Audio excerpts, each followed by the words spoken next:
Item: SCP-1184. Code name: Truth. Object Class: Safe.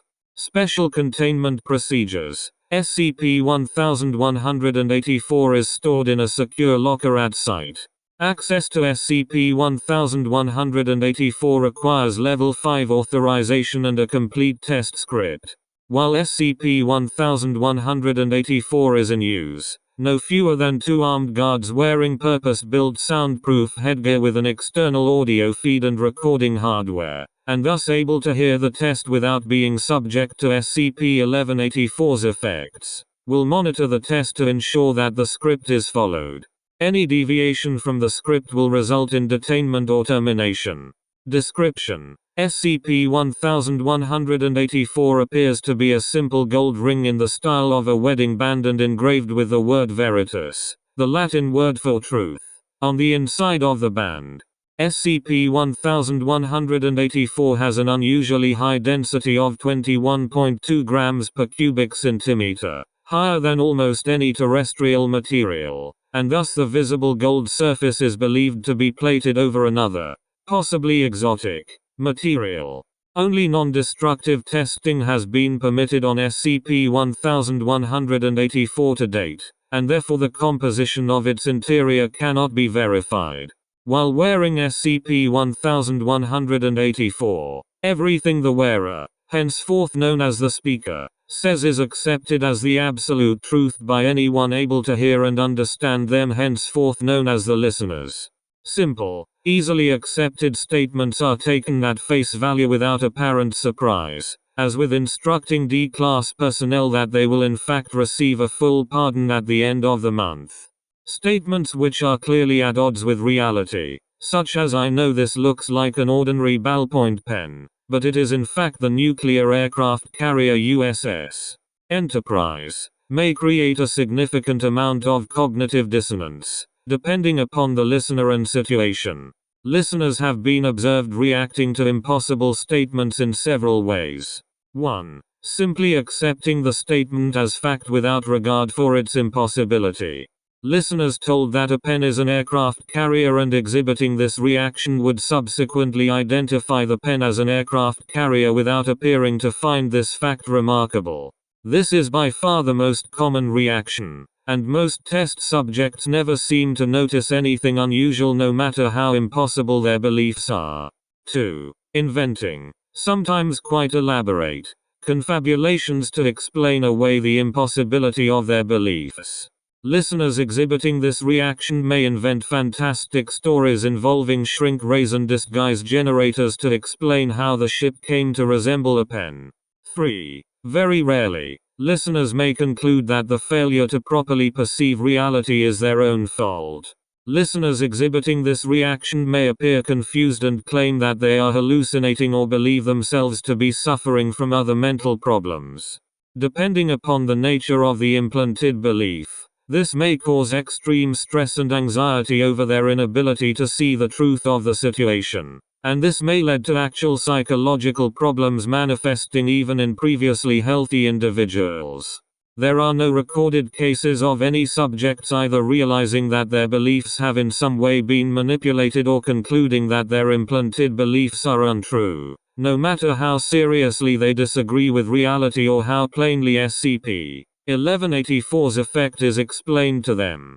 Even SCP-1184 itself cannot override beliefs previously implanted by SCP-1184. The subject is unable to conclude that either belief is false, even if they directly conflict.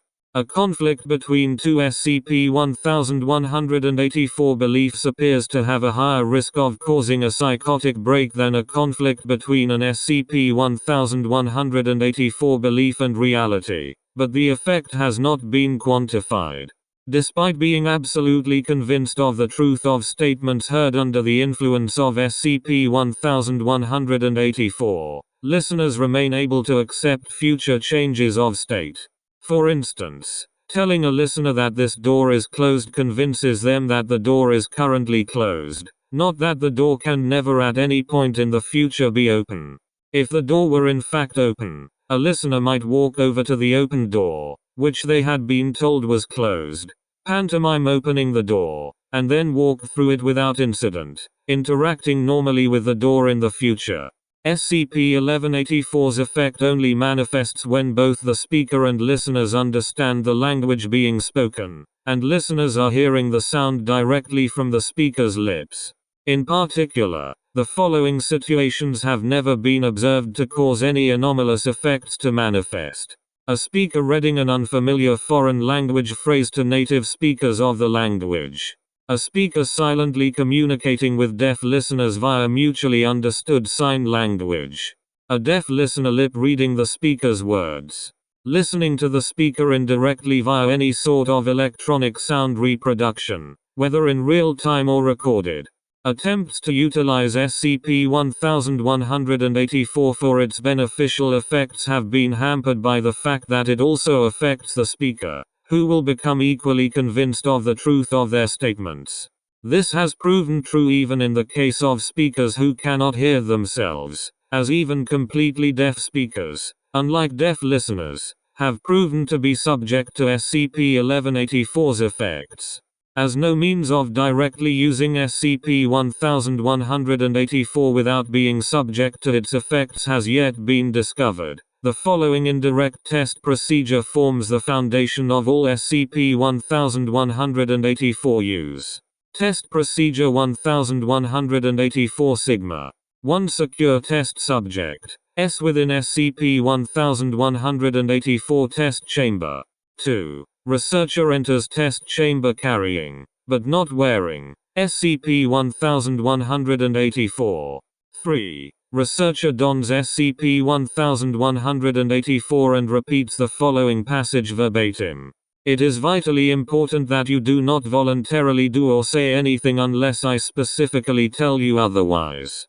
In particular, you must not touch the ring I am now wearing unless I tell you otherwise. 4. Researcher removes SCP-1184 and places it on the table in the room, and then exits the test chamber. 5. Researcher triggers a pre-recorded message in his voice instructing one of the subjects to don the ring. 6. Pre-recorded message instructs the ring wearer to repeat his words verbatim, and then continues very slowly and clearly with the message to be delivered to subjects. 7. Pre-recorded message instructs ring wearer to remove the ring, place it upon the table, and step away from it. 8. Researcher enters the room and retrieves SCP-1184. 9. Researcher leaves the room and uses the intercom system to inform subjects that they may speak and act normally again. When properly followed, this procedure results in all test subjects being implanted with the desired beliefs, without adversely affecting any SCP personnel. Strict adherence to the procedure is essential, as mistakes can and have led to loss of life or breaches of security. In particular, the word voluntarily was added to the test protocol after a subject apparently decided that do not do or say anything meant that she could not breathe. The requirement for a pre-recorded speech was instituted after several incidents of flubbed lines by researchers. The consequences of these mistakes were generally relatively minor, but in the most extreme case, data expunged. The initial speech to the test subjects must still be given live by the researcher for SCP-1184 to function, and thus has been kept short to minimize the chance of mistakes. The test subject wearing SCP-1184 remains a weak point in the process, as any misunderstanding or mistake in repeating the pre-recorded speech's words can result in the wrong message being delivered. The SCP-1184 test chamber is equipped with an airtight door, separate ventilation system, and hydrogen cyanide gas canisters for this eventuality. During Incident 1184-7, Dr. then the head researcher on SCP-1184, deliberately deviated from his test script, instructing the D-Class personnel to data expunged, and using SCP-1184 to force everyone else he encountered to assist him with his plans. Over the course of his escape attempt, Doctor made 47 known statements while wearing SCP-1184, and at least more which could not be deciphered from available security footage. Doctor was of course familiar with SCP-1184 test procedure and worded his statements carefully to avoid deluding himself. But shortly before exiting the facility, it seems that a careless mistake caused him to convince himself that data expunged, and he was easily captured and terminated. His final statement was inaudible in security footage, but the leading theory is that he stated something to the effect of data expunged upon realizing that the site had gone on full lockdown, thus rendering himself helpless.